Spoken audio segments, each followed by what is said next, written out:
मुफ्ती Abdul Shakoor channel को subscribe करें, video को लाइक करें और दूसरों तक पहुंचाने के लिए शेयर जरूर करें। असल ये कि तलाक होते ही गुस्से में है। देखिए, जब इंसान गुस्से में होता है ना, उस वक्त बोलता है तलाक तलाक, बीवी को बोला तलाक तलाक। गुस्से में तो तलाक दी जाती है, बाकी प्यार मोहब्बत में क्या तलाक थोड़ी दी जाती है। कभी भी जब कोई इंसान अपने बीवी से खुश होता है तो मोहब्बत में उसको थोड़ी बोलता है कि आपको तलाक है। तलाक तो गुस्से में ही बोला जाता है। मोहब्बत के अंदाज में जब होता है तो उसको बोलता है आई लव यू मेरी जान आई लव यू। मोहब्बत में तो आई लव यू बोला जाता है, मेरी जान बोला जाता है। गुस्से में ही तलाक दी जाती है। अगर किसी ने गुस्से में बोला या मजाक में बोला कि आपको तलाक है तो भी तलाक वाक़ हो जाती है।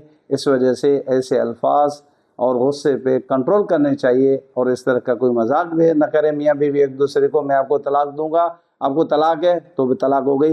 गुस्से में हो या मजाक में हो तलाक हो जाएगी। मुफ्ती अब्दुल शकूर चैनल को सब्सक्राइब करें, वीडियो को लाइक करें और दूसरों तक पहुंचाने के लिए शेयर जरूर करें।